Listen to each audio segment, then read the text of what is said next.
Many times, the triumph of the human spirit can be found in sports, and no one knows that more than one Valley soccer player. 23 ABC's sports director Stephen Hicks has the story of how one near-death experience gave his family a whole new outlook on life. Stephen? Yeah, Jackie, in the Burriel family, soccer is a way of life. Nick Burriel played in Europe and his son Nick at the University of San Francisco. But 2 years ago, a traumatic brain injury changed the lives of the family forever.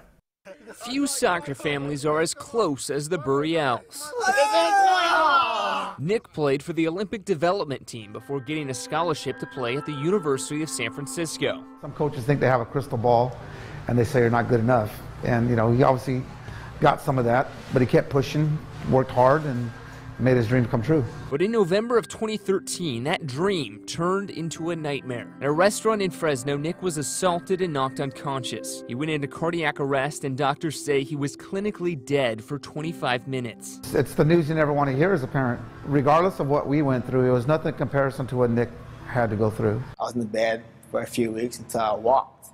And my walk was not a walk. It was like a dragging. By chance, Nick's mother heard about the Center for Neuroskills and immediately worked on getting Nick the help he needed. 6 minutes to get through the first 6 letters. Used to scoring goals, Nick's new goal was recovery. From his starting point, he was a physically active, cognitively capable person, so that's a good place to start from. He always had determination, and he still does, to always want to reach his full potential. The recovery process didn't happen overnight, but thanks to the staff at CNS and the support of his family, Nick was finally able to return to doing what he loved.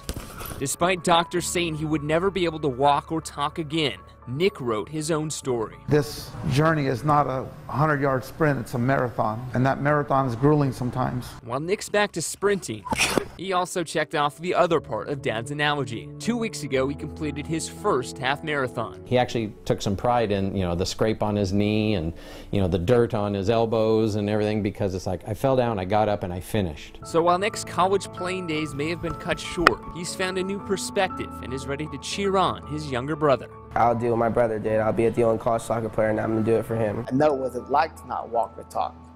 So I've been there. Now I'm very fortunate. I just got, lucky that I'm able to do this now.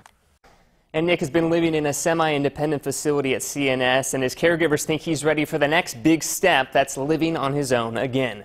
In the studio, Stephen Hicks, 23 ABC Sports. Good for him. Thanks, Stephen. Well, next on 23.